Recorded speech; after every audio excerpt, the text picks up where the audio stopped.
I know there are many people today also who claim they are a yogi. I really, very humbly challenge them. Can they do this, what he did, Shankaracharya? So don't you dare call yourself a great yogi then. These days everybody is a yogi and a yogini without even, knowing the why of the yoga. Strangely. It's good that people are on the journey. It's good people are doing the best what they can. But the ego gets ballooned so big. So bringing that goodness, innocence, purity, sattvikta in the mind is the key. How do we do?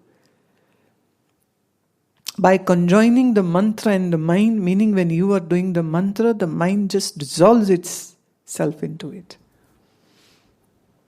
Mind kind of stops while doing the mantra. If this point comes to you, great. So it's not just about repeating the mantra. It's looking for that point where the mantra and the mind becomes one. Boom! The total absorption has happened. And that will be like bringing light to darkness. That's why importance of doing the mantra is there, and you can't do a nice mantra chanting if you if you haven't practiced your pranayam properly. And you can't do pranayam properly if you haven't done your asanas properly. And you can't do asanas properly if you don't follow the yama and the niyama. It's interwoven. Interwoven. And the sign and symptom of that we are on the path correctly, the one thing is, like in Vivek Chudamani, Adi Shankar said that without any reason your mind is happy. Prasanna. Prasanna. And here I find people agitated. Rude. R-U-D-E in block letters. Rude. I find them angry. That's not sign of a sadhak. No. That's not sign of a true seeker. If you have angry face, depression, restless, egoistic while dealing with others, selfish. If you are selfish, you are not a sadhak. Not humble, you are not a sadhak. Putting others before you. Serving others with love. Not caring about just your own body, mind, and I should be happy. I should be, getting the best. And I should be respected. Don't you know? I am living in ashram from last 15 years. Yeah? So no respect to me. Why? Who are you to expect this? They say a sign of a good sadhak is who gives love and respect to everyone, who is sweet and nice to everyone, irrespective. Whether that person is rude or good or bad, doesn't matter. That's that person's problem, not mine. Mine is, I have to be nice and kind and sweet to everyone. But if somebody says, let's sit and gossip, thank you very much, I have something else to do. Just excuse yourself. Some people are backbiters, some people are gossipers, some people are like that, very political. Don't waste your time with them. Excuse yourself. Don't waste your time with them. But don't be rude to them. You have no right to be rude to anybody. So these gestures should come naturally to you. It's not that I am saying it, so now you will do it, but otherwise you are a very angry person. But now because I am asking you and you might, worry that somebody might watch and then tell Guru Ma that I was rude or angry and like that. So I should behave. People learn to behave nice, they don't become nice. There's a difference. One, you are nice, period. One is you just behave nice, you are not a nice person. Many times when I'm interacting with toddlers and small kids, many adults say, "Oh, why don't you interact with us also the way you do with these little small kids?" And I said, "Well, you become a small. I will be like that, nice to you, good to you, love to play with you. You have a huge ego and you have a very polluted mind, and I find no fun in that." Children are still in their innocence. The purity is there. They don't know how to lie. They don't know how to still be deceitful and political and manipulative. And you are. I have nothing to do with such people. I always say this. I was just now, I was saying this to one of my office person, that anybody who is honest and sincere to do the sadhana, this ashram should welcome that person with warmth and love. This is not a place for freemongers who don't have any wish or will to do sadhana. But those who have the wish and will to do sadhana, treat them as they're your own. Don't treat them as a stranger. And they don't have to worry about money also, that how will I pay or what. Forget it. This ashram is for them. This ashram will become a ground, a happy place for all those who wish to do sadhana. But the day they begin to demand and expect something more, then maybe you can ask them to leave. Because we are not here to pamper them. We are here to provide them facility so that, what a good fortune that they got this desire to do sadhana. So blessed are such individuals, and they have every right to be here. And they should work on themselves. It's such a greatest fortune which anybody can have. Where the world is going crazy for the worldly objects, name, fame, game and all that. And here somebody is wishing to walk on the path of a yogi. Oh, such a nice thing.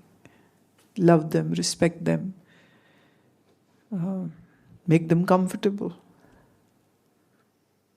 So mantra, pranayam, and then cleaning your own mind with seva, with love. Love is the biggest cleanser. But love, the real love, will not germinate in your mind if there is no vairagya and no viveka. Very important. Very, very important. The best part is that if you will be a sincere practitioner, then your mind will have such a beautiful color that you will become like a fragrant flower that who is exhuming beautiful fragrance. That's true. Really true.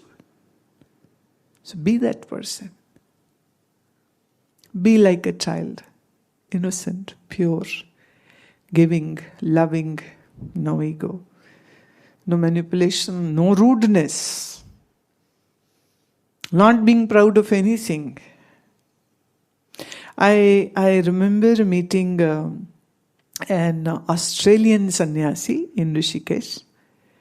His guru is no more in body, and ashram is a very, very big, very rich ashram, you can say. So I met this Swami, and he just, after every 2 sentences, he would say, my Gurudev has given me this opportunity to serve. Every 2-3 sentences, again he'll say, my Gurudev gave me this opportunity to be here by Ganges. My Gurudev gave me this blessing to be a sannyasi. And I loved the way he would say this. I loved it.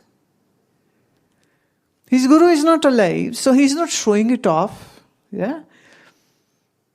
But his love for the Guru is so great that like you breathe, so he was breathing his reverence to his Guru. Many schools and many complexes and hospitals and colleges were created in name of his Guru, and they are running so many institutions in Rishikesh. And yet he is saying, it's a golden opportunity given by my Gurudev. When Australians or Americans speak Gurudev, sometimes it can be very funny, but still it's so lovingly said that it's so beautiful just to hear the word. Is it just outpouring of his love? And then he took me to show where his master used to live. Here my master used to sit down. Here is the temple which he had created, and this is it. And every time with this smile, he said, my Gurudev, my Gurudev, my Gurudev. Oh, it was such a beautiful meeting. So that should be the case, okay. अहंकार द्वारा शुरू की गई गवेषणा, उठी हुई असत्यता कैसे प्रकट कर सकती है। अहम वृत्ति तो सुषुप्ति में भी बनी रहती है। ध्यान में ये पता चलता है कि दृष्टा ही दृश्य है और ज्ञाता ही ज्ञान गे, ध्याता ही ध्यान दे, जानने वाला एक, पर व्यवहार में ये त्रिपुटी बनी रहती है।